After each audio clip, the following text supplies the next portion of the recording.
Nabi tidak boleh mati. Dan memang semua nabi tidak mati. Sebab nabi adalah orang yang berjuang di jalan Allah. Mereka hidup meski jasadnya dikubur. Ya logikanya jika para syuhada aja tidak mati, apalagi para nabi. Allah berfirman dalam Al-Quran, "Wala tasabanna alladziina qutilu fi sabilillahi amwata bal ahya'un 'inda rabbihim yurzaqun." Dan janganlah sekali-kali kamu mengira bahwa orang-orang yang gugur di jalan Allah itu mati. Sebenarnya mereka itu hidup di sisi Tuhannya mendapat rezeki. Kemudian yang ketiga, Allah harus tanpa henti merawat dan menjaga rahmat dengan salawat. Karena salawat Allah adalah rahmat. Sebagaimana dicantumkan dalam surat Al-Ahzab ayat 56. Bismillahirrahmanirrahim. Innallaha malaikatahu yusholluna 'alan nabi. Ya ayyuhalladzina amanu shollu 'alaihi wasallimu taslima. Sesungguhnya Allah dan para malaikatnya terus bersalawat untuk Nabi. Wahai orang-orang yang beriman, bersalawatlah kamu untuk Nabi dan ucapkanlah salam dengan penuh penghormatan kepadanya.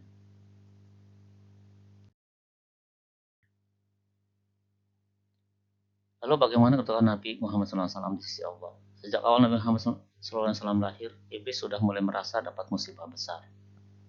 Begitu kenabian Nabi Muhammad SAW diaktifkan, Iblis langsung beraksi. Iblis terus menggerakkan pasukannya untuk melawan perjuangan Nabi Muhammad SAW melalui berbagai cara dan metode dengan tujuan agar manusia gagal mencapai posisi yang pernah dicapai Iblis. Nabi SAW menghadapi banyak tantangan sebagai ujian kelayakan sebagai pengganti Adam untuk menduduki posisi tertinggi. Dan setelah melewati banyak tantangan dan penderitaan, Nabi Muhammad SAW dinilai layak sehingga dipersilakan untuk datang ke tempat tertinggi yang diidamkan Iblis melalui peristiwa Mi'raj.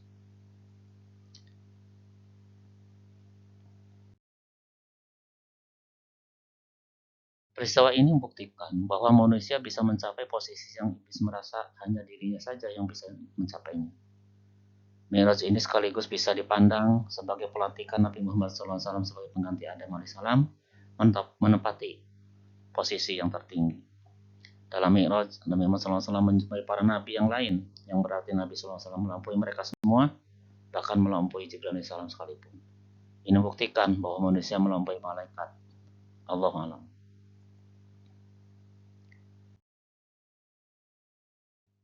Masalah berikutnya, Nabi Muhammad SAW sudah berhasil mencapai posisi yang paling prestisius melalui peristiwa Mi'raj secara pribadi.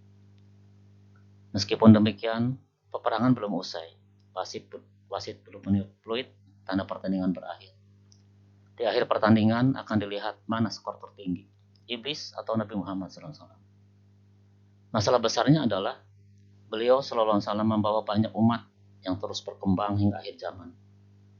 Jika mayoritas manusia masuk umat Muhammad SAW, maka Nabi Muhammad SAW yang keluar sebagai pemenang.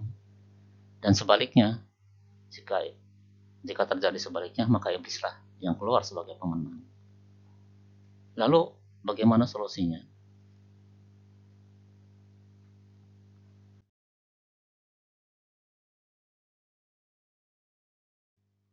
Dulu Allah menyuruh Nabi Nuh membuat bahtera untuk menyelamatkan umatnya yang beriman.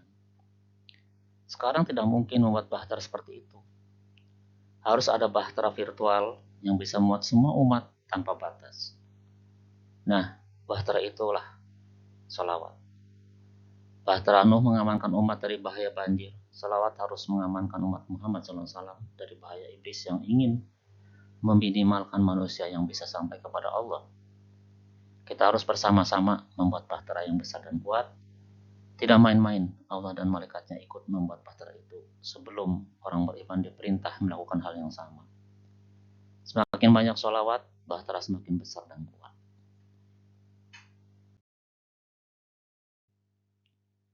Bahtera harus dibuat bersama, dalam suatu ikatan yang kuat agar tidak mudah dicerai berikan musuh. Untuk itu, mari kita tinjau ayat berikut. Bismillahirrahmanirrahim. Qul la as'alukum alaihi ajra. Qul la as'alukum alaihi ajran illa al-mawaddati fil qurba. Katakanlah Nabi Muhammad, aku tidak meminta kepadamu suatu imbalan pun atas seruanku, kecuali al-mawaddah fi al-qurba. Berikutnya kita lihat hadis Sahih Bukhari.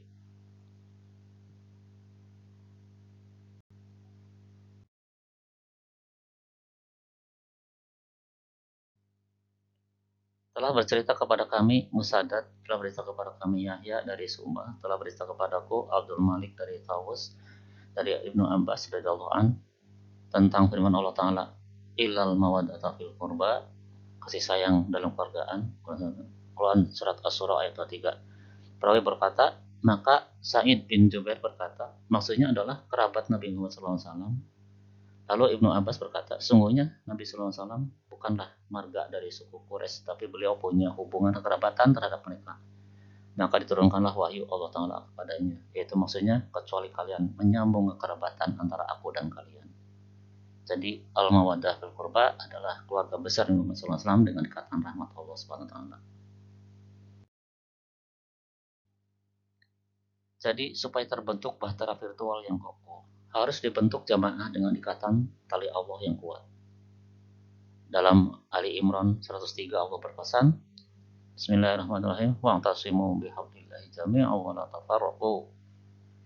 Berpegang teguhlah kamu sekalian, wa'tasimu pada tali Allah bihablillah secara berjamaah, jami'a, dan jangan memisahkan diri, wa la tafarraqu. Dalam hadis Ibnu Majah disebutkan, ila wahidatan wahiyal jamaah, kecuali satu golongan yang selamat, dialah al-jamaah. Perhatikan kata al-jamaah dalam bentuk makrifat atau definitif menandakan jamaah tertentu.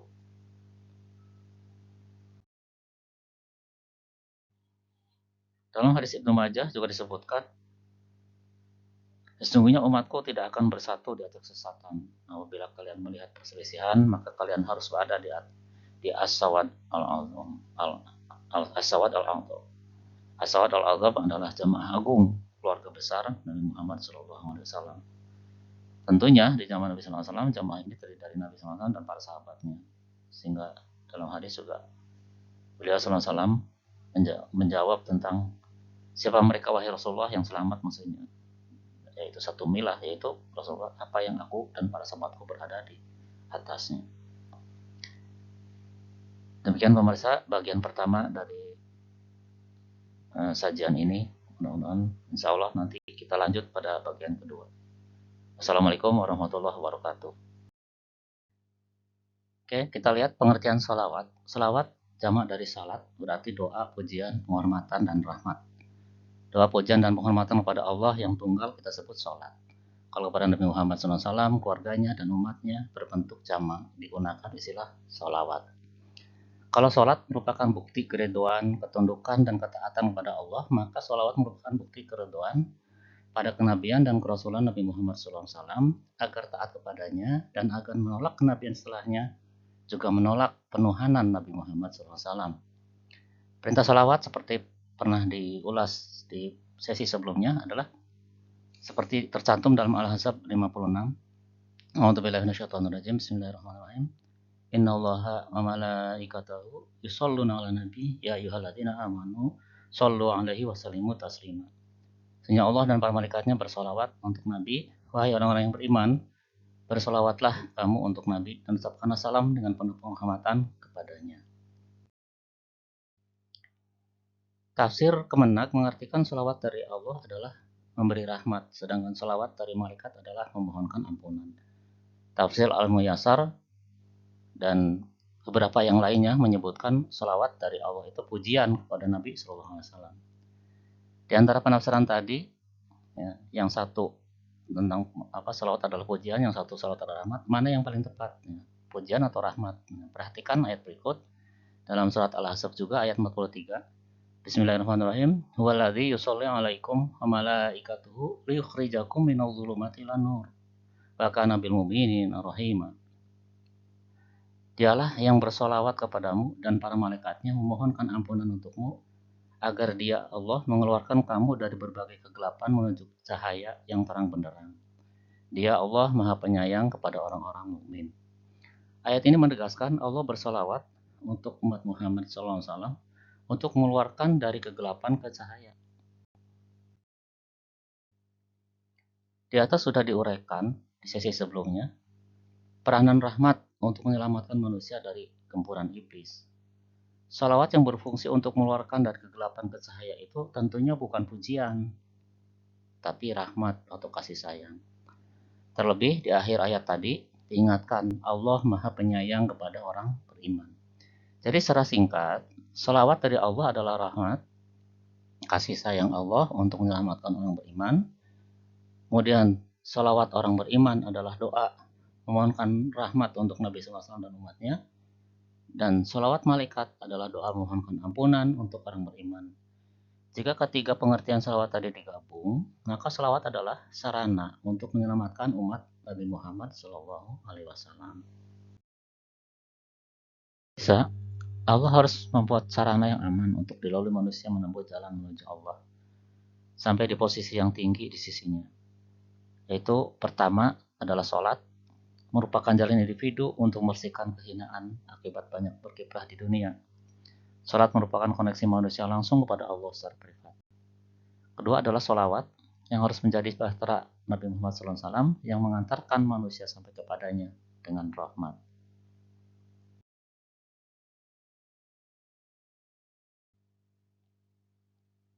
Lalu apakah harus dengan sholawat? Tidak cukup sendirian dengan sholat? Nah, kan sholat juga bisa mengantarkan kita menuju Allah. Betul, sholat bisa begitu. Malaikat sholat dengan bertasbih dan bersujud. Iblis juga dulu sholat dengan cara seperti sholat malaikat sehingga bisa mencapai posisi malaikat. Tapi mengapa iblis bisa terjerumus sedangkan malaikat tidak? Tentu jawabannya adalah sholawat. Malaikat bersolawat, iblis tidak. Dalam Al-Ahzab 56 itu redaksinya wa malaikatahu, berarti malaikat Allah. Artinya tidak termasuk iblis. Jadi sholawat dijadikan pesawat yang aman menjadi posisi tinggi di sisi Allah. Sebelum Nabi Muhammad SAW diutus, jalan as-sirat al-mustaqim sudah ada dan sudah dilalui beberapa nabi. Namun masih banyak manusia terjerumus. Orang dulu melukiskan melewati jalan ini seperti melewati jembatan yang sangat tipis seperti rambut di belah 7. Banyak orang yang gagal. Jalan masih berbahaya dan tidak aman. Untuk itulah Allah membuat koridor jalan itu yang bisa dilewati dengan aman. Koridor atau bahtera atau pesawat Nabi Muhammad SAW itu adalah sholawat, karena sholawat adalah rahmat. Sholawat adalah pesawat Nabi Muhammad SAW. Jadi jelas sholawat adalah istilahnya pesawat jet jumbo. Seperti bahtera Nuh yang menyelamatkan umat karena ada tali rahmat dari Allah. Pesawat jet ini tentunya lebih aman, lebih cepat. Ya, karena tali rahmat Allah terus menerus. Ya, dilihat dari kata kerjanya tadi yusollu, dikuatkan dengan salawat Allah dan para malaikat. Tali rahmat Allah dan malaikatnya yang terus menerus mengamankan pesawat itu menutup kemungkinan iblis menerobos masuk. Bahkan ditawari masuk pun pastinya menolak seperti anak Nabi Nuh.